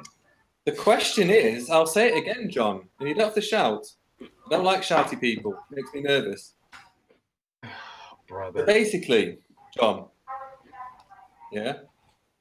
You go in the southern hemisphere. Oh no, sorry. Oh, I was going to get Nathan riled. Sorry, I'll start again. You're in South America, yeah, and you look out the window, and you'll see a certain selection of stars, and in the middle is a certain star called Sigma Octantis. Octantis? Anyway, you go to South Africa. You can't see that star, by the way. No, true, but it's there. If you actually look hard enough, it's there. Oh, if it's there, okay, go ahead. Found it. You can see it if you know what you're doing. Anyway, you go to South Africa. If you look hard enough. The same star. Chocolate, hold on. Just chocolate. Just don't interrupt them, please, please. How does that work on a flat plane? Please answer that, John. Jimmy, the only way we can find that out. Hold on! He's asking me. Spurs, just let it be one-on-one. Go on, John. I have an answer. Sure you do. We look. That's how we see them. Seriously, this is embarrassing. Come on. That's Yeah. actually Right, true. you've had your chance, John. You've had your chance. Spurs, you seem reasonable. No, I'm still here. You have to. I don't need to provide an explanation. You do, because you're claim. making your initial assertion that the Earth is flat. I didn't make an assertion. You did. Are you a flat earther? Oh my God. Are you a flat earther, John? I'm done with this clown. I kind of think taking a glober straight to a flat earther is the mistake. This is the problem, you see. This is where they're stumped, because what makes sense to them, you know, is what we're trying to break down. We're saying to him, how does he know? He doesn't understand the science. So this is the point. So when John's saying the question, cause and effect, and he said, he's afraid to go down that route. He doesn't realize he's doing it naturally. He's saying, well, North Star, South Star, that must mean a globe. So one would ask, how do you know that, Jimmy? How do you know that? How do you find that out? And John's saying, well, you have to use science. You're saying, well, I don't want to, but you are doing it anyway. I don't want to on this. I'm not a scientist. Sorry, interrupt me. Jimmy, stop. You've already started the process of using science. That's what either you have to be completely quiet or say, okay, we have a North Star, we have a South Star, so therefore it must be a globe. This instantly you've stepped into the realms of science. This is what I don't think you're getting. This is why you're saying, I don't want to talk science, but then you start talking science. It doesn't make sense. Observation. Anyway. Let me jump in too real quick. So basically, obviously Jimmy's conceptualizing the AE projection where you have somebody in Australia, Southern America or whatever, and they're all looking in opposite directions and they're seeing the same stars. That's what he's conceptualizing. But my question to him is, how do you know that they're looking in different directions? Like, how do you know? Because to do this, you're actually postulating the positions of the continent. So how do you know they're looking in opposing directions? How do I know they're looking in opposing? I don't know them. They're not looking in the same direction. What? Okay. So basically, it sounds like you just like watched like Cool Hard Logic and then came to debate, because you're basically saying, how can somebody in Southern America, in Australia, and in Southern Africa see the same stars? Correct? Is that what you're asking? In effect, yeah. Well, I'm actually asking it on a flat plane, whatever shape you want to make it a flat plane. Okay, so when you say flat plane, what are you conceptualizing? Are you conceptualizing the AE projection? Are you conceptualizing the square map? Like, what's in your head? Whatever projection you want to use. I'm asking you. No. We got an answer. John's answered this question for you. How do we see them? We open our eyes, we look, we see. That's the answer. Oh, come on, Nathan. No, come on. It's the same as seeing a building that you guys claim because of a model it shouldn't be there. We just look at it and see it. Our explanation is simple. Your explanation is complicated because you have a presupposition and a religious belief. I'm not religious. Spurs, you seem reasonable. Yeah? We're all reasonable. You're religious, by the way. What it is, we're asking the same question. But the thing is, I think you're missing something. You're speaking. You're talking science, but you don't even realize what you're doing. Maybe. Well, I've made an observation. There's a North and a South Star. So therefore, the cause of that, like John's saying, is this. Jimmy, do you get that? Do you get that? I get that. As I said several times, I don't want to go down this whole science thing. Oh, he's not getting it. So maybe if I can get through to John. John, can you bring up your little form, if he's going to let me talk enough for you to hear? Can you bring up your form with the scientific method on and literally formulate it for him? Because he's already done it. He's gone through it. But if you can go through the form and fill out what we've got to date for him to show him what Spurs is essentially trying to highlight. He's already into doing science. So if we can show him that, he can then understand that it's not reasonable to then say, I don't want to go down that route, even though that's precisely what I'm doing to prove my point. So if we can go through that, exactly that, and go through the steps of the scientific method with him, hopefully it'll cement what he's doing, like Spurs is trying to help him along with. Well, that's it. Okay, I mean, I think we already got there when the guys start. Jimmy, it's not just with the globe of the Earth. It's with anything, right? Any claim you've just said. This is because of this. So if I say this, like in chemistry, you know, if I say, well, if I do this, this, and this will happen because of this. So that's repeatable. You're saying this is because of this. You've already entered into the realm of science. So we want to know from you now, well, how do you know that? What tests, what scientific experiments have you done to show because of this has happened? So How this is why I asked you. How do you want it? How do we find out from you your way, your path to find out who is right? Because remember, we're not making any claims. Flat Earth doesn't mean, like I said before, we come from the planet flat Earth, and we have all the the equations, the science, the math. We understand that we're not on a globe. You don't. You think you're still on this globe. So you should be, joining John, joining Nathan, joining the rest of us to work out where we live. And we can only do that through science. If you say something, we have to test that. That's why you're getting shouted at, because we're saying, well, how do you know? How do you know? We want to test it too. We want to know what you know, basically. Because you can go on to YouTube, you can go onto astronomy sites, you can visually see it like myself. I've been to all those continents and seen what I'm talking about. And I'm asking you guys, congratulations, the experts in flat Earth, to show me how that would work on a flat plane. And none of you, apart from John, and I'm not even taking that as an answer because that was poor John. There's no dependent variable. No, he's right. So okay, but what's the It's issue? a direct with answer. Hold on, can I They just see it? address Like, I that don't- while what's the John? issue with that? I'll hand over to John in a second, but let me just address that. What you ballers do is you turn something that is just seen, like a building, concrete noun, into an observed phenomena. But there is a limitation in terms of what you are observing. You can't manipulate causes of the stars, but you are trying to do that. You are using cause and effect arguments, i.e. something that you should formulate a scientific hypothesis from. No, but when it's... Hold on, I haven't finished. I haven't finished. So when it is formulated into a scientific hypothesis, you end up with what's on screen. So if you can, please click John's icon in the Hangout and we'll take you through it. I'll pass to John. Hopefully you'll be patient. Hopefully you'll be patient enough to actually listen. We'll see.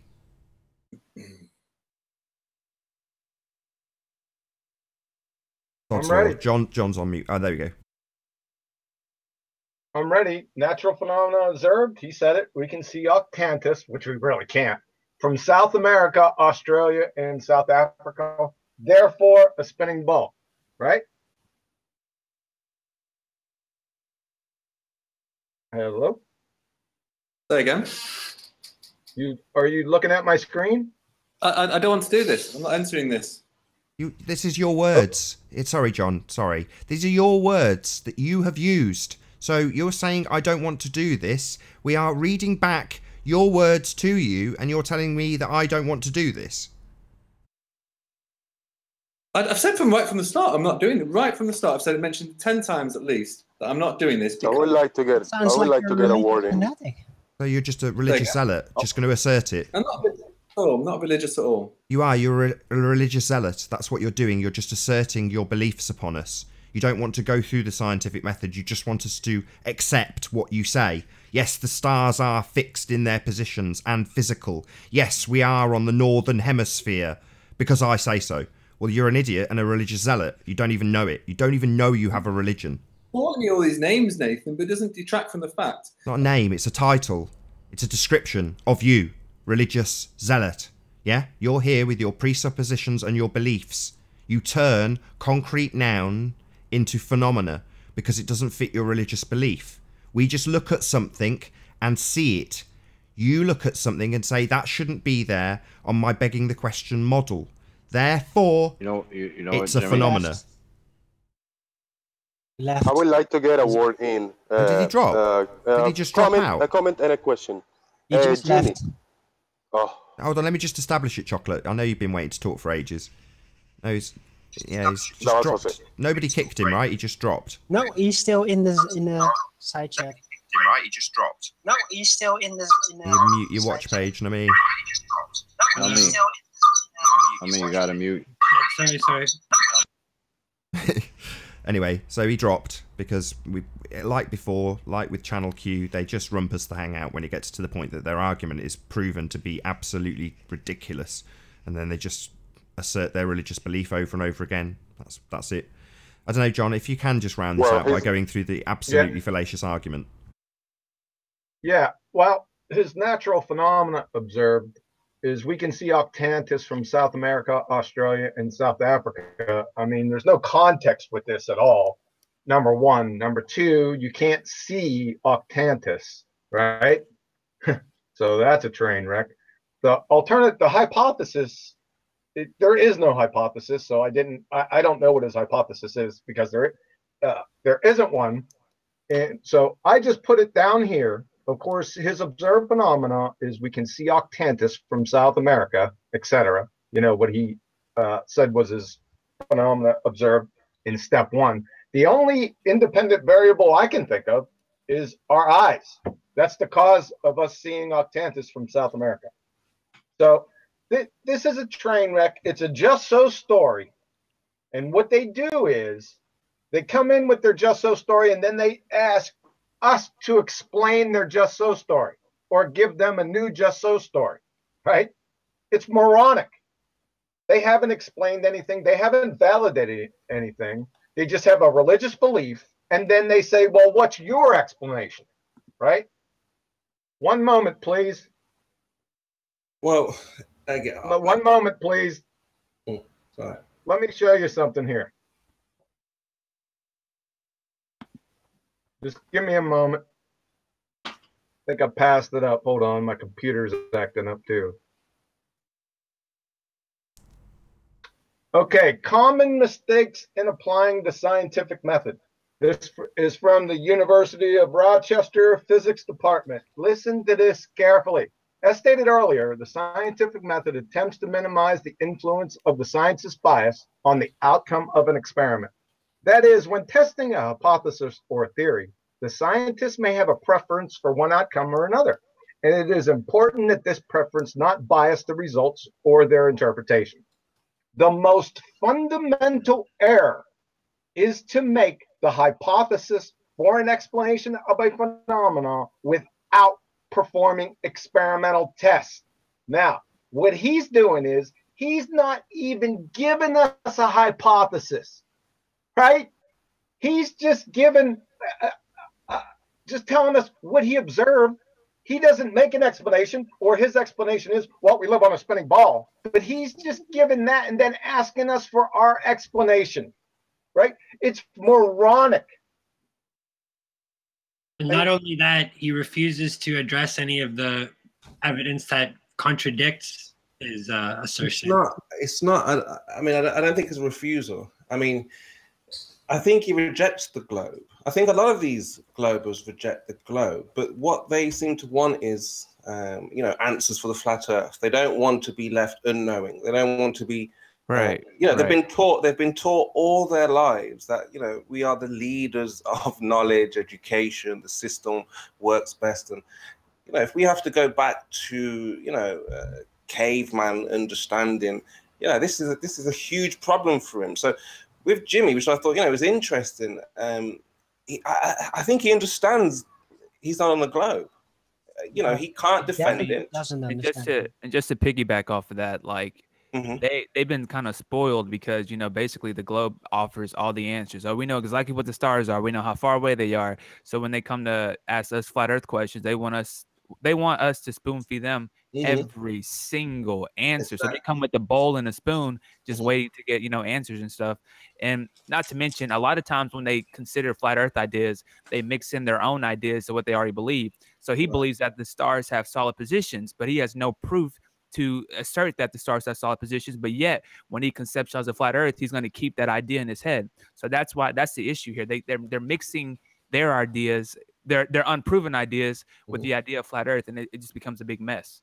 And if you look at a lot of these globers, half of these scientific terms that John was, saying, he had no idea.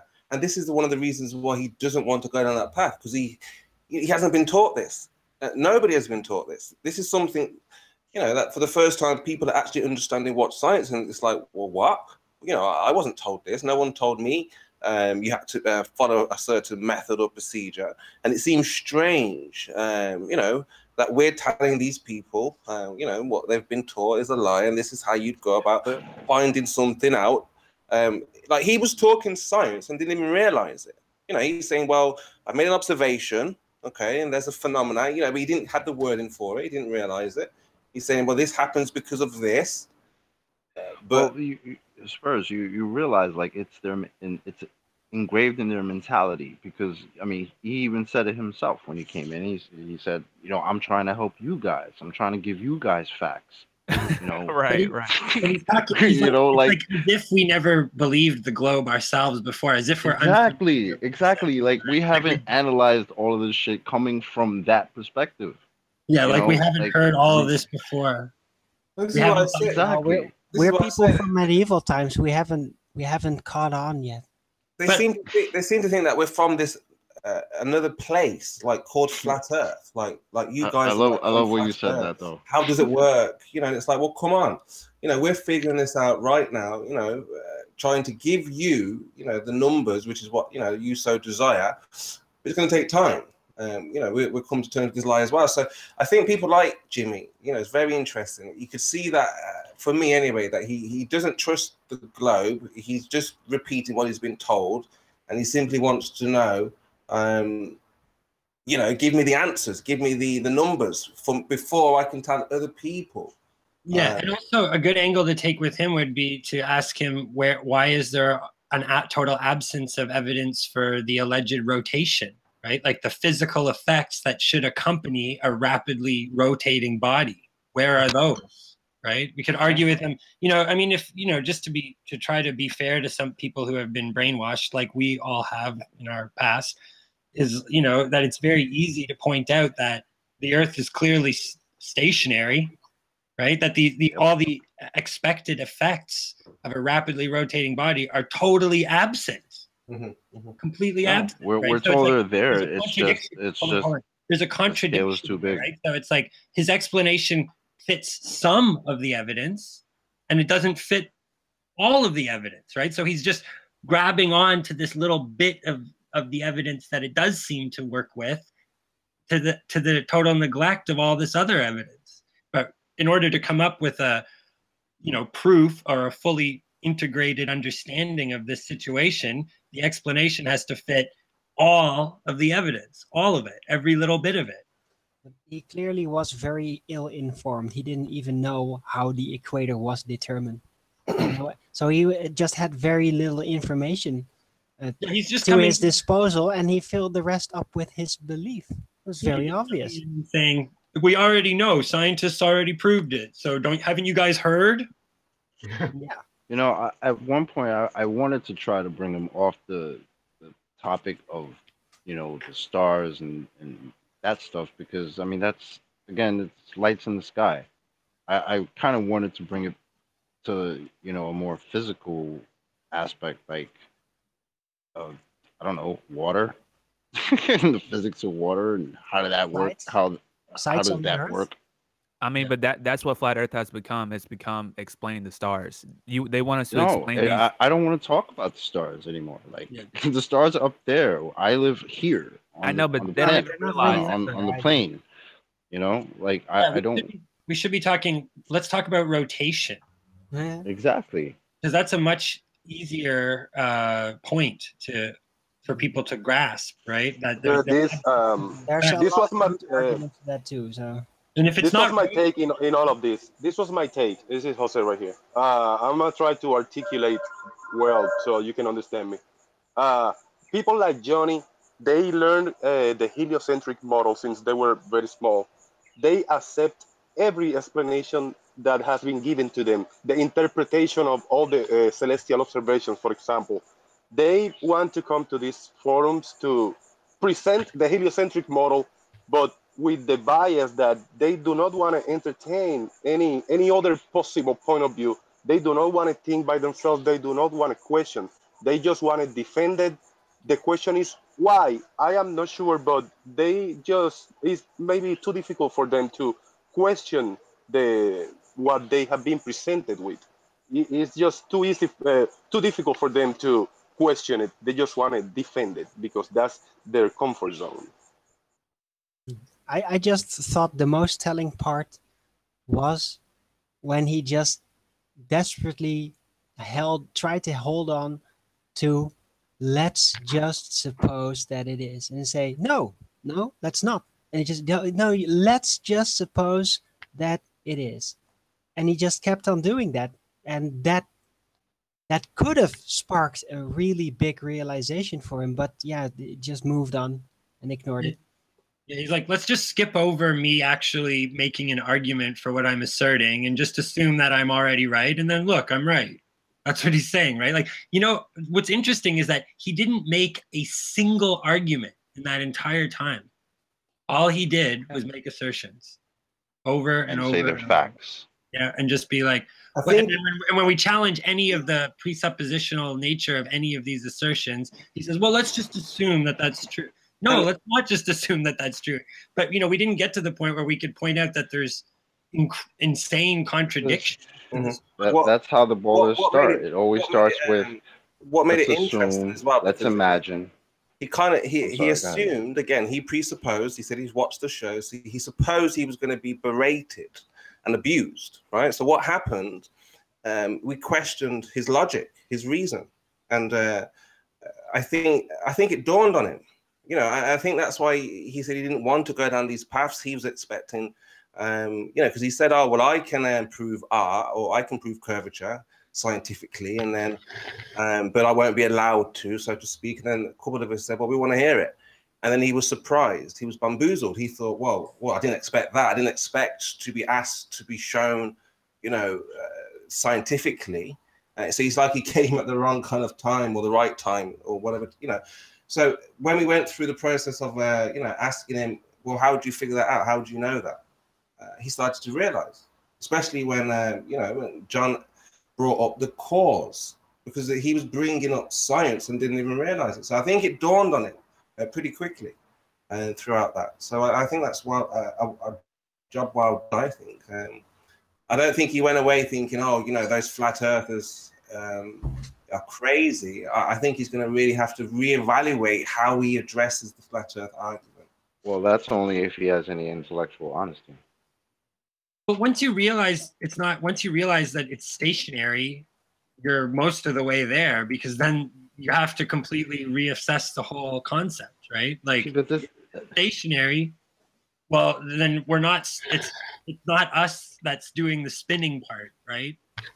So, but you're right, Nami, but that requires a lot more insight into the fine works of physics. And it's like a harder level for most people to get.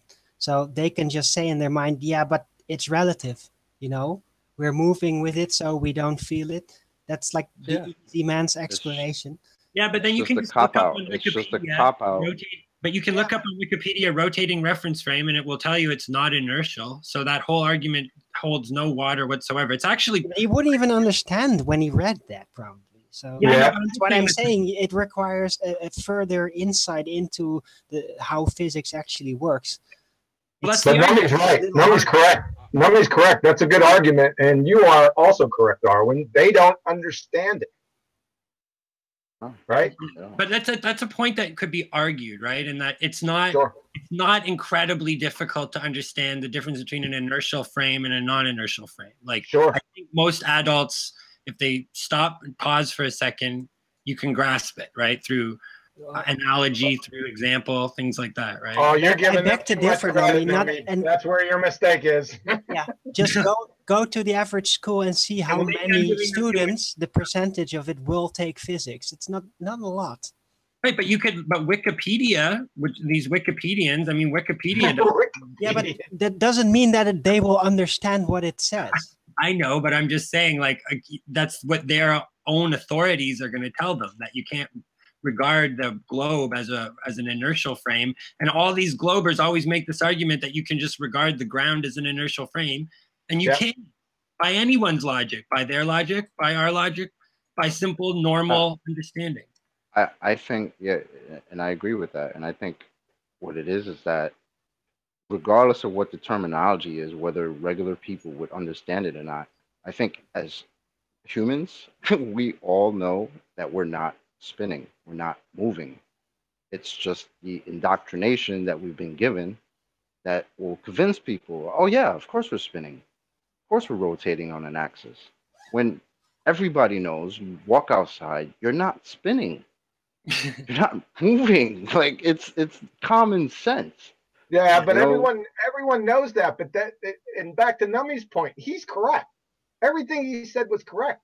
These Wikipedians, they can't understand it, or they won't understand it. It's willful ignorance. And then right after you expose them, because it's easy to expose them like we just did today, right after that, you know what you're going to get. You're going to get the typical, customary yield diversion.